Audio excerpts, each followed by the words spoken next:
Ranchi Lok Sabha seat एक सामान्य seat है जिसमें सभी दल जनरल कैटेगरी के उम्मीदवार उतार रहे हैं। वहीं संपूर्ण भारत क्रांति पार्टी ने यह निर्णय लिया है कि यहाँ के जमीनी लेवल का खतियानी उम्मीदवार को उतारने का हम लोग निर्णय लिए ताकि वह रांची के लोगों की भावना के अनुरूप देश के सर्वोच्च सदन में झारखंड की आवाज बन सके।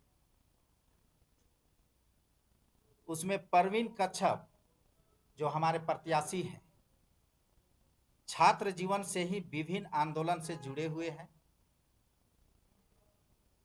चाहे वो कॉलेज के छात्र छात्राओं की समस्या हो या फिर स्थानीय नीति की बात हो तथा युवाओं की नौकरी या रोजगार दिलाने की बात हो, इन सभी मुद्दों पर ये सड़क पर उतरकर आंदोलन किए हैं।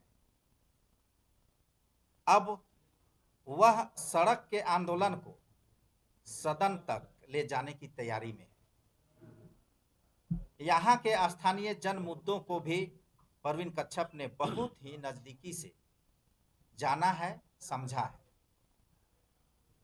इसीलिए संपूर्ण भारत क्रांति पार्टी इनकी कर्मठता को देखकर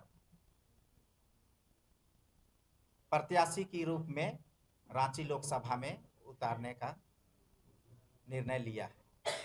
वर्ग, समुदाय, आदिवासी, मूलवासी जितने भी हमारे भाई बहन आपके चैनलों से जुड़े हैं, सबको क्रांतिकारी नमस्कार और झारखंडी जोहार।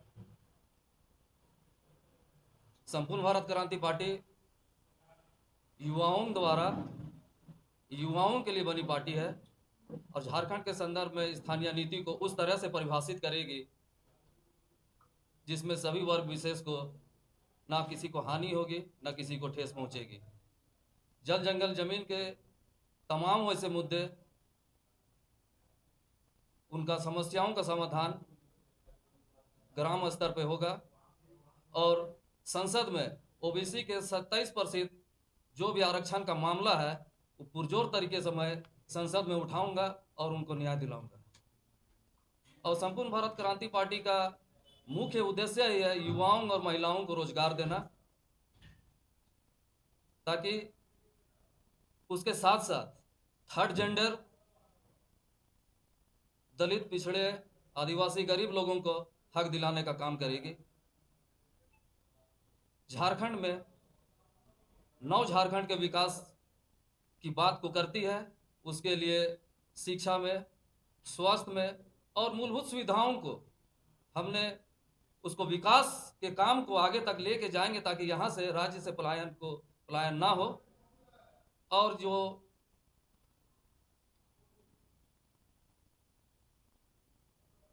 जो माइंड डेथ है, जो शिक्षित लोगों का, जो शिक्षित लोग यहाँ पर शिक्षा तो ले रहे हैं लेकिन जो बाहर जा रहे हैं, राज्यों में पलायन हो रहा है, उसके लिए हम लोग अच्छी गुणवत्तापूर्ण शिक्षा का व्यवस्था करवाएंगे, अच्छी स्कूल खोलेंगे, अच्छे कॉलेज खोलेंगे, अच्छे अस्पतालों का निर्माण करेंगे ताकि बाहर से लोग रांची में आके पढ़े, यहाँ अच्छे इलाज कराए, यहाँ के लोग बाहर जाए नहीं।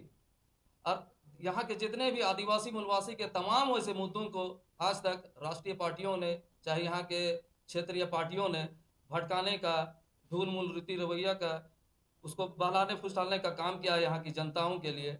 लेकिन यकीन दिलाते हैं हमारी पार्टी सरकार में आते ही सबसे पहले जो चीर पड़ते आदिवासियों की मांग है, सरना धर्म कोड का मांग, चाहे सेपरेट जनगणना प्रपत्र में सेपरेट कॉलम का जो मांग है, उसको पुरजोर तरीके से हम लोग रखेंगे और दिलवाएंगे। इसमें किसी धर्म समुदाय को इसमें कोई ठेस नहीं पहुंचेगी और इसको करने से हमें कोई रोक नहीं सकता है। और जो पेशा कानून है पूरे भारत राज्य में जो 5वीं अनुसूची है, वहाँ अक्षरशः इसको हम लोग पालन करवाएंगे। और रही बात हमारा जो झारखंड जो क्रांति को लाना है, संपूर्ण क्रांति को भारत में लाना है, क्रांति विकास का होगा, क्रांति रोजगार का होगा। और जो 85% युवा जो आज बेरोजगार है उनको रोजगार दिलाएंगे और उनके लिए हम सड़क से सदन तक आवाज़ बनेंगे। और जो हमारा जो 37% जो रांची लोकसभा में हमारा एसटी समुदाय का 37% वोट है, इसके बावजूद राष्ट्रीय दलों ने, चाहे वो हम कांग्रेस हो, चाहे वो जेएमएम हो, चाहे वो बीजेपी हो, इन लोगों ने आज़ाद भारत के बाद से जब भी चुनाव प्रक्रिया में आए हैं तब से एक भी आदिवासी कैंडिडेट को यहाँ से नहीं उतारा है। उसका आदिवासी का जो राजनीतिक नेतृत्व है, जो उसको हमेशा विहीन किया है, उसका कभी हम लोग को पनपने नहीं दिया गया है। तो आज हम 37% जो आदिवासी जनता है उसका सपोर्ट के साथ हम यहाँ प्रत्याशी बने हैं, उनका आशीर्वाद हमारे साथ है और यकीन जानिए कि हम लोग भारी मतों से रांची संसदीय क्षेत्र को जीत रहे हैं। धन्यवाद।